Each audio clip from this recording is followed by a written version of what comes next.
Next week, we'll be back in Canberra, where we'll be progressing more important parts of the comprehensive plan we took to the last election. We'll be introducing legislation to protect farmers from trespassers. We'll be reintroducing our bill to ensure multinationals pay their fair share of tax, bringing forward critical legislation to hold rogue unions to account and attempting to repeal the Medivac bill, which has put our strong border protection policy at risk.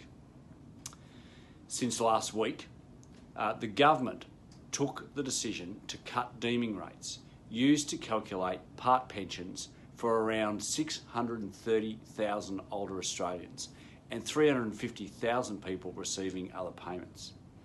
This will mean more money in the pockets of older Australians. Under the new rates, aged pensioners whose income is assessed using deeming will receive up to $40.50 a fortnight for couples, which is $1,053 extra a year, and $31 a fortnight for singles, which is about $804 a year. The extra money will start flowing through into people's bank accounts from the end of September, and will be backdated to the 1st of July. This decision shows that the Morrison government has listened to and, importantly, acted on the concerns expressed by the 25% of aged pensioners who receive a part pension. Also released this week, the latest labour force figures from the ABS show that seasonally adjusted employment has increased for the 11th consecutive month in June 2019 to stand at a record high of 12,871,700 people. Since the coalition government came to office in September of 2013, almost 1.4 million jobs have been created, highlighting the success of our efforts to stimulate ongoing, sustainable jobs growth, even in the face of significant global and domestic headwinds. On Monday, the government will introduce legislation to establish the Future Drought Fund, which will be worth $5 billion to support rural and regional communities.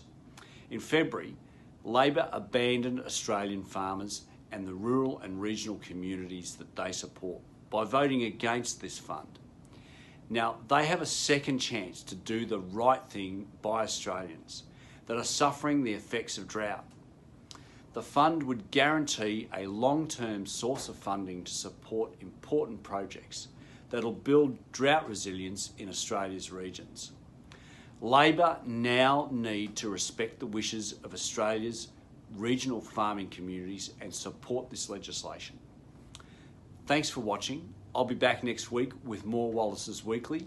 And if you hadn't gathered, I'm having a little bit of trouble with my language on this video. I've literally just come out of the dentist, and I've had the old anaesthetic in the mouth, and my mouth's not really running as fast as my brain is.